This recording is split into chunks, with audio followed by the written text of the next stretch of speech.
Hi everybody and welcome to Live After 5. Maria here. Hope everybody's having a great day. We're all getting a bit of sunshine here at last.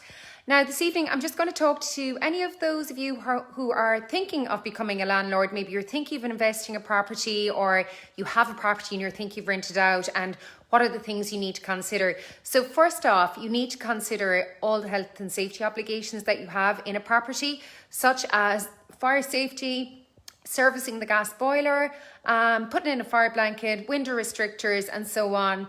Then the next thing you need to think about is actually getting some advice from your accountant about any tax implications you may have. If you receive rent, it's generally considered an income and it may be subject to tax.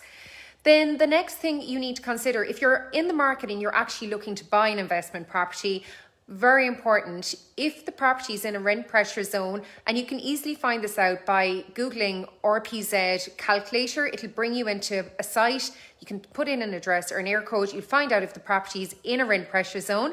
And then if it is in a rent pressure zone, what it means is, for example, supposing there was a tenant living in that property anytime in the last 2 years, and the property might be vacant now, you're looking at it, you're thinking of buying it.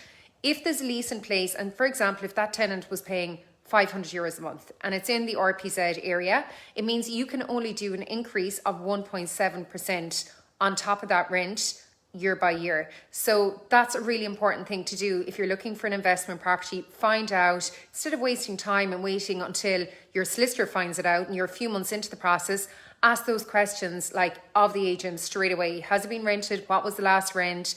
When did the tenant move out? And so on. That's really, really important. Then the next thing you need to think about is hiring an agent. So most landlords, even if they're living locally and they're near a property, they find it quite useful to hire a property agent such as ourselves. And what it means is, I suppose what they tell me, what they find useful is it takes so much of the stress out of it, because landlord and tenant legislation has turned into a bit of a minefield, and sometimes the boundaries can get a bit blurred when landlords are dealing directly with tenants and so on. So by hiring an agent, you're staying arm's length away from it. You still have full control over your property, because if there's maintenance issues or anything like that, I mean, your agent should be telling you, giving you quotes, same as if they find new tenants, they should be running all that by you. But it just means you can have more peace of mind. Now, if you need any information on our services, feel free to direct message me on this page. Have a great evening and thanks for watching.